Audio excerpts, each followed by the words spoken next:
Good morning, student. Today we are going to start with question number 8. Question number 8 is an angle is greater than 45 degree. Is its complementary angle greater than 45 degree or equal to 45 degree or less than 45 degree?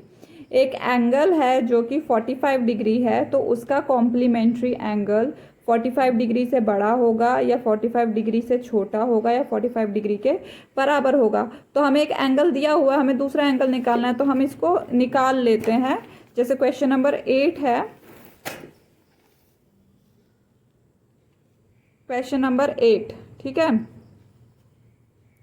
तो question number 8 है, हमें angle दिया हुआ है, angle 45 degree है, मुझे इसका complement निकालना है। तो कॉम्प्लीमेंट ऑफ 45 डिग्री क्या होगा? 90 माइनस 45 डिग्री। तो 90 माइनस 45 डिग्री कितना होता है? 45 डिग्री। तो हमसे क्वेश्चन में पूछा था is it complementary angle greater than 45 degree, less than 45 degree और इक्वल टू 45 डिग्री। तो therefore complement angle of 45 degree is equal to 45 degree. तो therefore complement of angle 45 degree is equal to 45 degree, ठीक है। Now next question, question number 9। तो question number 9 क्या है? In the adjoining figure, figure मतलब ये वाली फिगर, ठीक है। In the adjoining figure angle 1 is adjacent to angle 2। अब एडजेसेंट एंगल का मतलब क्या होता है? जब दो एंगल का कॉमन वर्टेक्स हो, ठीक है। मैं एक बार एडजेसेंट एंगल समझा देती हूँ। क्वेश्चन नंबर 9 करते हैं, ठीक है, उसके बाद हम लोग क्वेश्चन नंबर 9 करेंगे। तो क्वेश्चन नंबर 9, तो क्वेश्चन नंबर 9 के लिए सबसे पहले मैं एडजेसेंट एंगल समझा देती हूँ, साइड में समझाती हूँ मैं एडजेसेंट एंगल, ठीक है। एडजेसेंट एंगल मतलब दो एंगल जिसका कॉमन वर्टेक्स हो, ठीक है। जैसे कि ये एक एंगल है, ठीक है, इस एंगल का ये है। अब इसके बीच में अगर मैं एक लाइन बना देती हूँ तो ये वाला एंगल और ये वाला एंगल क्या है? एडजेसेंट एंगल है। बिकॉज ये जो एंगल है, अगर मैं इसका नाम ए लिखूँ, इसका बी ओ और ये बी और ये सी, तो ये एंगल ए ओ बी का भी वर्टेक्स ओ है और एंगल बी ओ सी का भी वर्टेक्स ओ है। तो मतलब दो एंगल जिनका कॉमन वर्टेक्स है उनको हम एडजेसेंट एंगल बोलते हैं, ठीक है। तो अभी हम लोग क्वेश्चन नंबर 9 करेंगे। क्वेश्चन नंबर 9 के लिए मैं फिगर ड्रॉ कर लेती हूँ यहाँ कॉपी पे। तुम्हें भी अपनी नोटबुक में जब ये क्वेश्चन करोगे तो नोटबुक में, मैं यहाँ पेन से ड्रॉ कर रही हूँ, तुम लोगों को पेंसिल से और स्केल से सुंदर सी फिगर ड्रॉ करनी है, ठीक है। तो ये लेकिन फिगर ड्रॉ करनी है कॉपी में। ए ओ सी और ये एंगल 1, ये एंगल 2, ये एंगल 3, ये एंगल 4 और ये angle 5 and this is C and this is E और ये बी और ये डी, ठीक है। अब हमसे फर्स्ट पार्ट में पूछा है कि is angle 1 adjacent to angle 2, angle 1 adjacent to angle 2। तो एंगल 1 का भी कॉमन वर्टेक्स है ओ और एंगल 2 का भी कॉमन वर्टेक्स है ओ। तो इस एंगल 1 एडजेसेंट टू एंगल 2, तो हम इसका आंसर लिखेंगे येस, ठीक है। फिर हमसे पूछा है is angle A O C adjacent to angle A O E. Angle A O C and angle A O E नहीं है।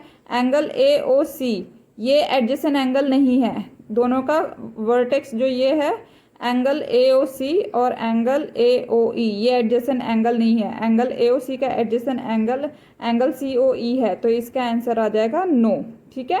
एडजेसेंट मतलब होता है बगल में, एक के बाद एक। अब देखो एंगल ए ओ सी और एंगल ए ओ ई बगल में तो नहीं है, बल्कि angle A O C overlap कर रहा है एंगल ए ओ ई को, तो इसलिए इसका आंसर आएगा नो। फिर हमसे पूछा है do angle C O E and angle E O D forms a linear pair. Linear pair का मतलब, पेयर मतलब होता है दो एंगल, ठीक है। लीनियर मतलब कि दो एंगल जिनका सम करने पर 180 डिग्री आए, ठीक है, सिर्फ दो एंगल, ठीक है, तो उनको हम बोलते हैं लीनियर पेयर। यानी कि दो एंगल सप्लीमेंट्री एंगल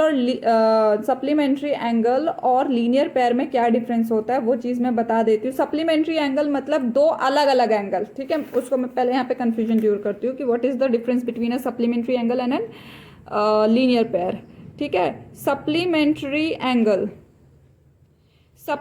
एंगल मतलब क्या होता है कि जैसे मैंने यहाँ पे एक एंगल ऐसे बना दिया, मान लो दिस इज 100 डिग्री, और मान लो दिस इज 80 डिग्री बिकॉज ये एक्यूट एंगल है, एंड एक एंगल मैंने ऐसे बना दिया एंड मान लो this is 100 degree. So these two angles are supplementary angle. मैंने दो अलग अलग जगह पे एंगल बना दिया और इन दोनों एंगल का सम कितना आ रहा है, 180 डिग्री। लेकिन जो लीनियर पेयर होता है वो हमेशा स्ट्रेट लाइन पे ड्रॉ किया जाता है।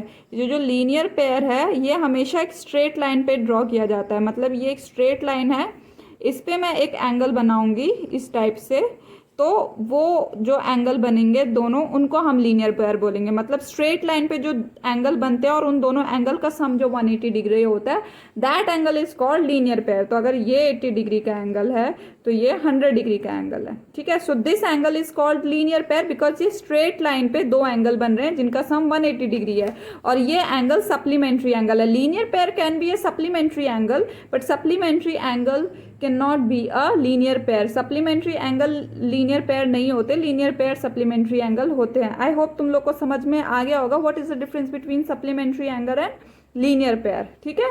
सो अभी हमसे जो क्वेश्चन पूछा है कि do angle COE and angle EOD form a linear pair. तो एंगल COD यानी कि ये एंगल COD यानी कि ये पूरा का पूरा एंगल, ठीक है।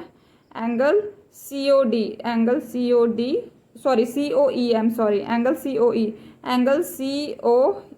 यानी कि ये वाला एंगल, ठीक है। Angle COE and angle EOD यानी कि ये पूरा का पूरा एंगल।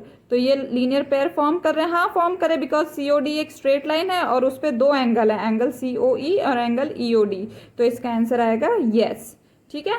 उसके बाद हमसे पूछा है R angle BOD and angle DOA supplementary angle. तो एंगल BOD यानी कि ये वाला एंगल, एंड एंगल DOA यानी कि ये वाला एंगल, ठीक है। एंगल BOD यानी कि ये एंगल और एंगल DOA। तो एंगल ये क्या है, AOB एक स्ट्रेट लाइन है जिसपे दो एंगल बन रहे हैं, एंगल BOD और एंगल DOA। तो ये भी क्या हो गए, सप्लीमेंट्री, हाँ, क्योंकि ये भी क्या है, दोनों का सम क्या है, स्ट्रेट लाइन बन रही है, दोनों का सम क्या है, 180 डिग्री है। तो ये भी क्या है, लीनियर, अभी मैंने बताया था linear pair can be a supplementary angle, but supplementary angle can not be a linear pair, ठीक है। तो नेक्स्ट जो है क्वेश्चन, एक second, question next,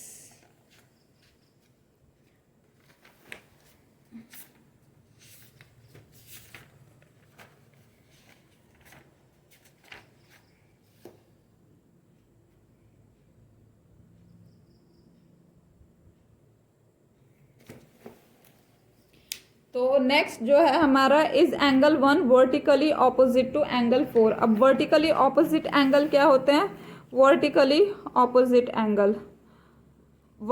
opposite angles तब बनते हैं जब दो लाइन इंटरसेक्ट करती हैं, ठीक है। तो वर्टिकली ऑपोजिट एंगल्स, तो जैसे कि एक लाइन मैंने इस तरीके से ड्रॉ की और एक लाइन मैंने इस तरीके से ड्रॉ की, ठीक है। तो दो लाइन इंटरसेक्ट कर रहे हैं, तो यहाँ पे चार एंगल बन रहे हैं, एक एंगल AOB, एक एंगल BOC, एक एंगल COD, एक ये वाला एंगल बन रहा है, मैं इसको अगर एंगल 1 का नाम दूं, ये एंगल 2, ये एंगल 3 और ये एंगल 4। तो यहाँ पे चार एंगल बन रहे हैं, angle AOB, angle BOC, angle COD and angle DOA। तो एंगल 1 के जो सामने वाला एंगल होगा, मतलब हमेशा वर्टिकली ऑपोजिट एंगल के लिए देखना कि x बनना चाहिए, इस तरीके से लाइन बननी चाहिए, ठीक है। और ये जो एंगल है, इस वाले एंगल के सामने जो ऑपोजिट में, इसके सामने जो एंगल होता है, ये दोनों एंगल वर्टिकली ऑपोजिट एंगल्स होते हैं और ये दोनों एंगल्स हमेशा इक्वल होते हैं, ठीक है।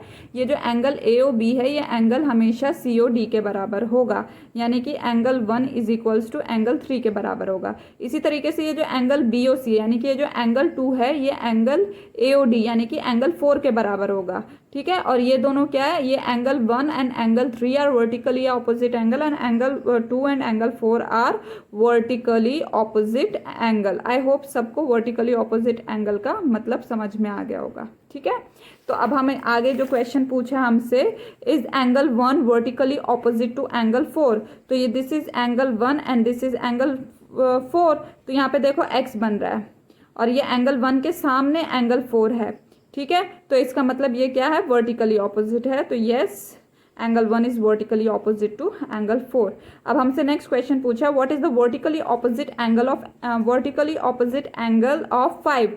अब यहाँ पे देखो 5 का ये है 5, इसके सामने ये x है, इसके सामने दो एंगल आ रहे हैं, एंगल 2 और 3। तो vertically opposite of angle 5 is angle 2 plus angle 3। इन दोनों का सम करके वो वर्टिकली ऑपोजिट आएगा, बिकॉज ये x बन रहा है, ये एंगल 5 है, तो इसके सामने जितना भी एंगल है ये इनका सम एंगल 5 के मतलब वर्टिकली ऑपोजिट होंगे। तो angle 2 plus 3 is vertically opposite angle to angle 5। ठीक है, थैंक यू।